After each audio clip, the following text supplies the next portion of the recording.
கலைமாமணி விக்ரமன் அவர்களின் நந்திபுரத்து நாயகி அத்தியாயம் 18 பார்த்திவேந்திரன் சீற்றம்.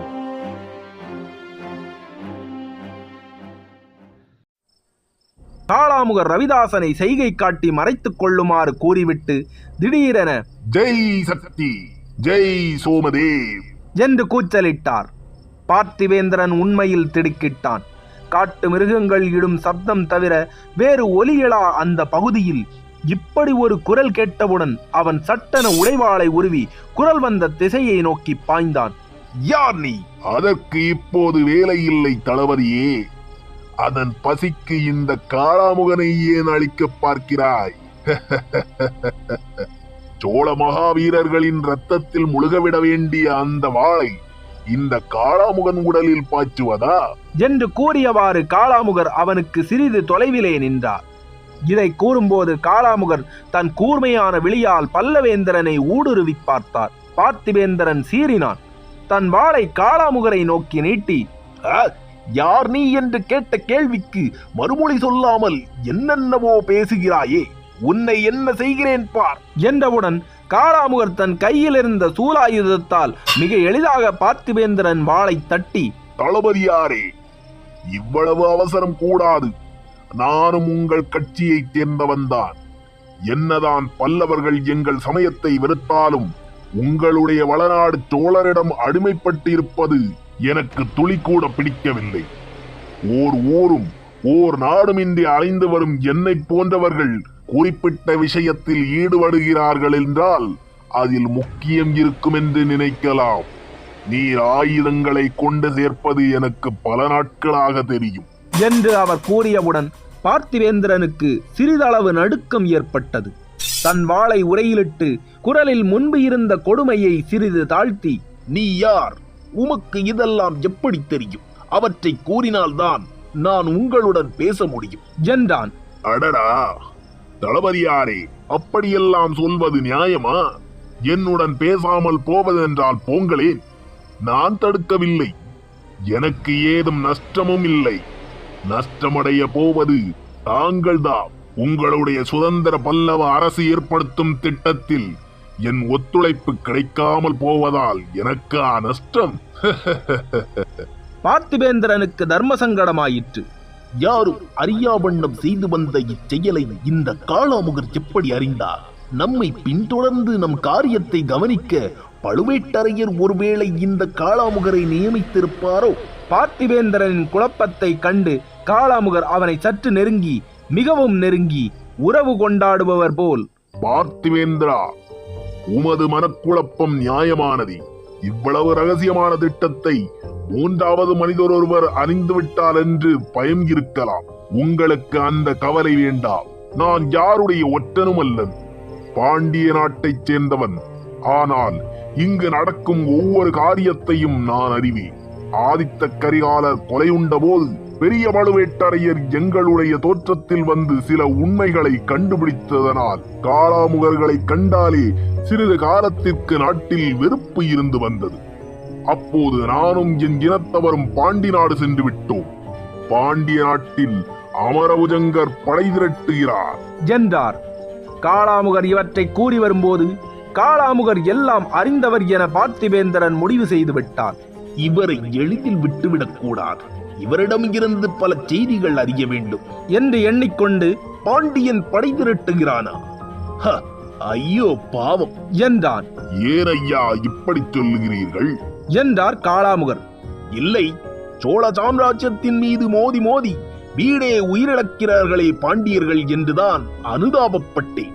உங்களை ஒன்று கேட்கலாமா? கோபப்பட மாட்டீர்களே? உங்களுக்கும் அந்த வாதம் பொருந்துமல்லவா? பார்த்திவேந்திரன் மறுமொழி பேசவில்லை. தன் களங்கம் அறிந்த அந்த காளாமுகருடன் பேசி வெல்ல முடியாது என்ற முறையில், ஐயா காளாமுகரே, உமது பாண்டிய நாட்டு பக்திக்கு மகிழ்கிறேன். அதனால் எனக்கு என்ன ஐயா பலன் என்றான். பலனா? அதை கூறி அது பற்றி பேசத்தானே இங்கு வந்திருக்கிறோம். வந்திருக்கிறீர்களா? இன்னும் யார்? காளாமுகர் சற்று கனைத்து, பாண்டிய அமைச்சரே, சற்று வெளியே வாருங்கள். தங்களை சோழ நாட்டு தளபதி, இல்லை சுதந்திர பல்லவ சாம்ராஜ்ய மன்னர் பார்க்க விரும்புகிறார் என்று காளாமுகர் ரவிதாசன் மறைந்திருந்த இடம் நோக்கி கூப்பிட்டார். ரவிதாசா, ரவிதாசா! ரவிதாசா என்ற அவருடைய மாற்றுக்குரல் அந்த வனாந்தர பிரதேசங்களில் எதிரொலித்தது. பார்த்திவேந்திரனுக்கு உள்ளத்தில் ஏற்பட்ட நடுக்கம் போகவில்லை. காளாமுகர் பார்த்திவேந்திரனை நோக்கி, பார்த்திவேந்திரரே, கவலை கொள்ளாதீர்கள். உம்முடைய திட்டம் ரவிதாசன் மூலம் வெளியே வந்து விடாது. அதற்கு நான் உறுதி கூறுகிறேன். அவனுக்கு ஏனோ உங்களை நேரடியாக சந்திக்க பிரியம் ஏற்படவில்லை. ஒருவேளை பயமாயிருக்கலாம். வீரபாண்டிய தலையை கொய்து ஆதித்த கரிகாலர் பந்தாடிய போது அவருக்கு உறுதுணையாக நீங்களும் இருந்தீர்கள் அல்லவா? அந்த கோபமாயிருக்கலாம். அல்லது ஆதித்த கரிகாலர் கொலையில் சம்பந்தப்பட்டவன் ரவிதாசன் என்பது நீங்கள் அறிந்ததாயிற்றே, அதனால் ஏற்பட்ட பயமாயிருக்கலாம். அவற்றை நான் போக்கிவிடுகிறேன். பைத்தியக்காரர்! ஆதித்த கரிகாலரை கொன்றதற்காக வேறு ஒருவருக்கு தண்டனை வாங்கி நீங்கள் கொடுத்து விட்டது ரவிதாசனுக்கு தெரியாது போலும். நான் சொல்கிறேன், நாம் அடிக்கடி சந்தித்து பல பேச வேண்டும் என்று மடமடவென பேசினார். பார்த்திவேந்திரனுக்கு சப்த நாடியும் ஒடுங்கிவிட்டதென்றே சொல்லலாம். தன்னை பற்றி முழுமையும் அறிந்து வைத்திருக்கும் காளாமுகரை ஒன்று கண்காணாத இடத்தில் சிறையில் அடைத்துவிட வேண்டும், அல்லது அவருடன் நெருங்கி பழகி உயிர் நட்பினராகிவிட வேண்டும். இரண்டிலொன்றை யோசித்து முடிவு செய்ய எண்ணிய பார்த்திபன் காய்ந்திருக்கும் தன் தொண்டையை சிறிது ஈரப்படுத்திக் கொண்டு, ஐயா காளாமுகரே, நாளை கழித்து மறுநாள் என் அரண்மனையிலேயே சந்திக்கலாமே என்றான்.